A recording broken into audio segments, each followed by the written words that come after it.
14 గ్రామాలు. ఈ 14 గ్రామాలకి అందరికీ మన జిల్లాలో అందరికీ అమ్మవారు సమానమే. అందరూ కలిసికట్టుగా చేయవలసిన పండుగ. దానివల్ల అందరూ కలిసికట్టుగా పండుగ చేస్తున్నారు. ఎవరు ఏ కార్యక్రమాలు ఎవరు నిర్వర్తించాలో వాళ్ళు ఆల్రెడీ అన్నీ చేస్తున్నారు. అన్నీ అందుబాటులో ఉన్నాయి. ఎవరు చేయవలసిన పనులు వాళ్ళు స్టార్ట్ చేశారు. ఆల్రెడీ అన్నీ ప్రారంభించారు. ఈ 9 రోజుల పండుగ ఏ రోజు ఏ సాంస్కృతిక కార్యక్రమం జరగాలి, ఏ రోజు అమ్మవారి సారి వెళ్ళాలి, ఏ రోజు ఘటాలు తీయాలి, ఏ రోజు భాగవతం, ఏ రోజు పాకురం, మొత్తం అన్ని ఈ కార్యక్రమాలన్నీ డేట్ వారీగా మొత్తం రాసేయడం జరిగింది. దాని ప్రకారంగా ఈ కార్యక్రమాలన్నీ జరిగిపోతాయి.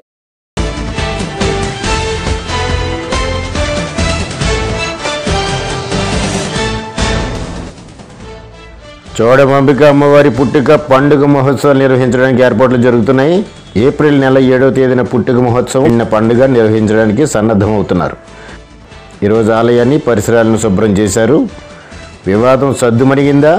నిర్ణీత తేదీలో ఉత్సవం నిర్వహిస్తారా? అసలు ఏం జరుగుతుంది? అమ్మవారి ఆలయానికి రాజకీయ వివాదం, గ్రామాల మధ్య చిచ్చు రేగింది. అమ్మవారి ఉత్సవాన్ని కాకి అనసూరి ఇంటి పేరు ఉన్నవారు సాంప్రదాయంగా నిర్వహిస్తారు. 2 రోజుల పాటు నిర్వహించే ఈ ఉత్సవానికి 25 లక్షల వరకు ఖర్చు అవుతుంది. నిధులను సమకూర్చే బాధ్యతను ఉత్సవ కమిటీ చేపడుతుంది.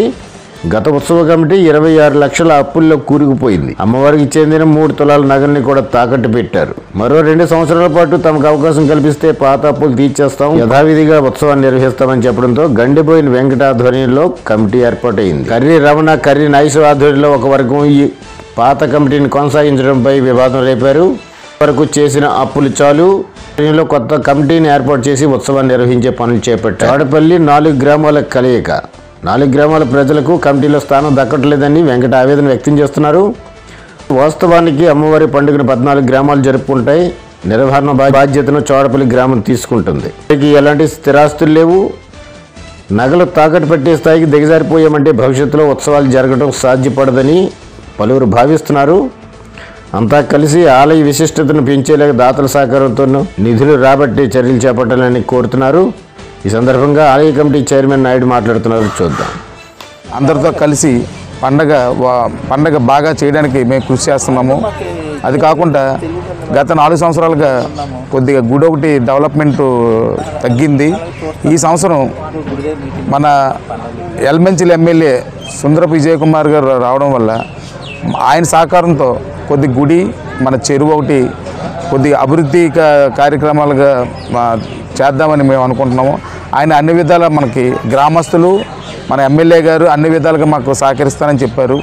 దానివల్ల ఏంటంటే ఈ సంవత్సరం నుండి ఈ 4-5 సంవత్సరాలుగా గుడి కాంపౌండ్ వాల్ అవని, లేకపోతే గుడి పెయింటింగ్లు అవని, నెక్స్ట్ ఏంటంటే వచ్చిన వాళ్ళకి వాటర్ ప్రాబ్లం లేకుండా, నెక్స్ట్ షెడ్లు కానీ, పందిళ్ళు కానీ, పాకలు కానీ అన్ని విధాలుగా వాళ్ళకి ఎటువంటి అసౌకర్యం లేకుండా చేయడానికి మేము కృషి చేస్తున్నాము.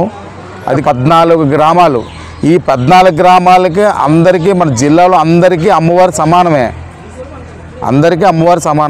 అందరూ కలిసికట్టుగా చేయవలసిన పండుగ. దానివల్ల అందరూ కలిసికట్టుగా పండుగ చేస్తున్నారు. ఎవరు ఏ కార్యక్రమాలు ఎవరు నిర్వర్తించాలో వాళ్ళు ఆల్రెడీ అన్నీ చేస్తున్నారు. అన్నీ అందుబాటులో ఉన్నాయి.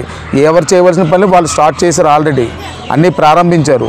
ఈ 9 రోజుల పండుగ ఏ రోజు ఏ సాంస్కృతిక కార్యక్రమం జరగాలి, ఏ రోజు అమ్మవారి సారి వెళ్ళాలి, ఏ రోజు ఘటాలు తీయాలి, ఏ రోజు భాగవతం, ఏ రోజు పాకురం, మొత్తం అన్ని ఈ కార్యక్రమాలన్నీ డేట్ వారీగా మొత్తం రాసేయడం జరిగింది. దాని ప్రకారంగా ఈ కార్యక్రమాలన్నీ జరిగిపోతాయి. అనుసూరోలు అత్తూరు, కాకోలు కన్నూరు ఆనవాయితీగా వచ్చే ఈ పండుగని ఈ మధ్యన కలతలు పెడుతున్నారు. దయచేసి పెద్దలకు చిన్నలకు మీకు ఒకటే చెప్పుకుంటున్నాను, అటువంటి స్వంత భేదనలు లేకుండా మన పూర్వీకులు ఎలా చేసిపోయారో అలా చేసుకోవాలని చెప్పేసి మనస్ఫూర్తిగా నేను నమస్కరిస్తున్నాను.